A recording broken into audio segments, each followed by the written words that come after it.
श्री शिवाय नमस्तुभ्यम, श्री शिवाय नमस्तुभ्यम। आज कृष्ण भगवान का छठी है, छठीहार जिसे हम लोग बोलते हैं। आज छठीहार के अवसर पर मैं एक सोहर बहुत ही सुंदर और प्यारा सोहर सुनाने जा रही हूँ। आप लोग को अच्छा लगे तो लाइक कमेंट सब्सक्राइब करिएगा।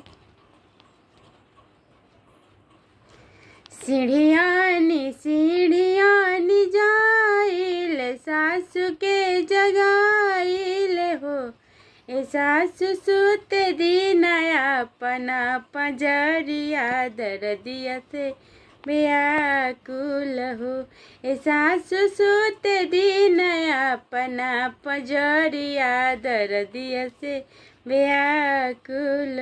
हमरा पंजरिया बहुआ ससुर वसुते आवरु देवर वसुते हो। ए बहुआ चली जाना गोतिन के पंजरिया दर्दिया तोहरो हरिली है ना।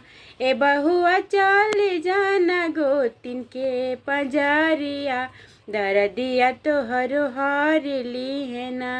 सीढ़ियानी जाइल गोतिन के जगाइल हो, ए गोतिन सूत दीनाया पना पंजरिया दर्दिया से व्याकुल है। ए गोतिन सूत दीनाया पना पंजरिया दर्दिया से व्याकुल है। हमरा पंजरिया बहुआ भसुर वसुते आवरु भसुर वसुते हो। ए बहुआ चली जाना ननद के पंजरिया दर्दिया तोहरो हरिली है ना।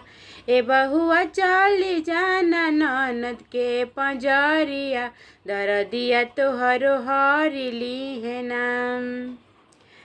सीढ़ियानी जाइल नानद के जगाइल हो।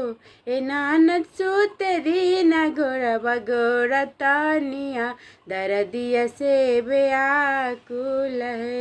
हमरा पंजरिया भाभी नंदोइया सूते आवरु नंदोइया सूते हो। ए भाभी चली जाना भैया के पंजरिया दर्दिया तोहरो हरिली है ना। ए भाभी चली जाना भैया के पंजरिया दर्दिया तोहरो हरिली है ना।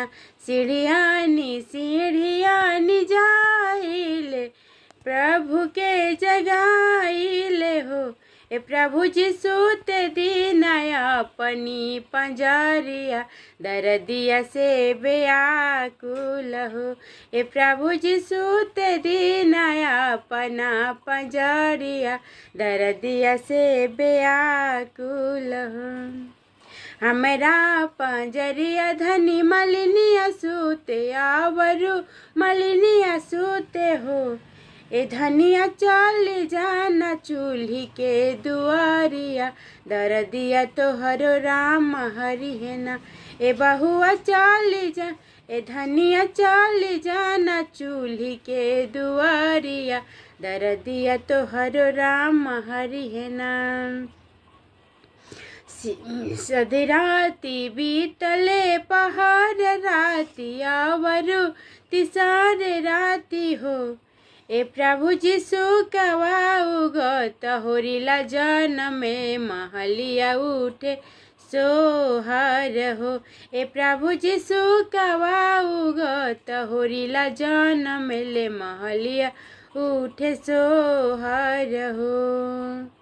सब करे का हल कहाँ मकाइनी त कुछ हो न भइल हो। ए प्रभु जी राउ रे का हल कहाँ मकाइनी त नंदलाल जनम लिहल ना। ए प्रभु जी राउ रे का हल कहाँ मकाइनी त नंदलाल जनम लिहल ना। धन्यवाद।